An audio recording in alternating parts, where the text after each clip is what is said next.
Even after leaving office, presidents of the United States hold a special status, allowing them to fulfill roles no one else can. And so it was today. Former President Bill Clinton secretly flew to North Korea, a nation with which the U.S. has no diplomatic relations, to win freedom for two American journalists. Laura Ling and Yuna Lee were sentenced to 12 years hard labor for crossing North Korea's border illegally. After he met with North Korea's Kim Jong-il, the women were pardoned. Our senior foreign affairs correspondent, Martha Raddatz, is in Washington. Martha. Charlie, the North Koreans are reporting that Bill Clinton has now left North Korea. It is unclear whether the journalists are on his plane. President Clinton held an emotional meeting with the two journalists shortly before the special pardon was issued by the North Koreans.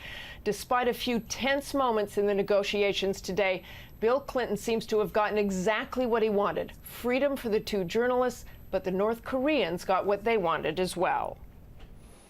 Less than 24 hours after former President Clinton landed in North Korea, he secured the release of the journalists. But he had been assured before he got there that's what would happen. This is a big coup to have a former president on their soil requesting the release of the journalists. And they were making the most of it.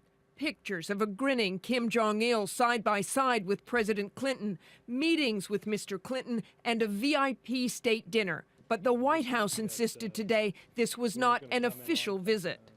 This was a private mission. It was former Vice President Al Gore who sought Mr. Clinton's help. Gore is the co-founder of Current TV, where Laura Ling and Yuna Lee worked when they were detained by North Korea last March.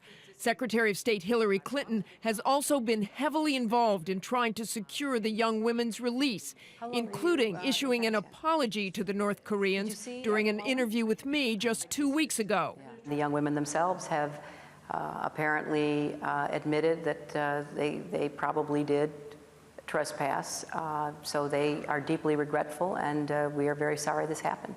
Since President Obama took office, the North Koreans have tested a nuclear weapon, a long-range missile, and a flurry of short and medium-range rockets. Critics say the Clinton visit is rewarding bad behavior.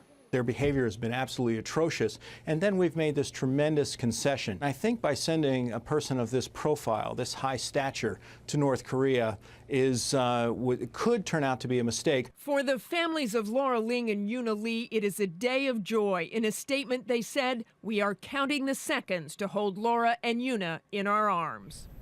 Of course, once the journalists are safely home, all eyes will be back on North Korea to see if the Clinton visit does anything to get them back to the talks on the nuclear issue. Charlie? Which is an interesting question. Martha Raddatz reporting from Washington.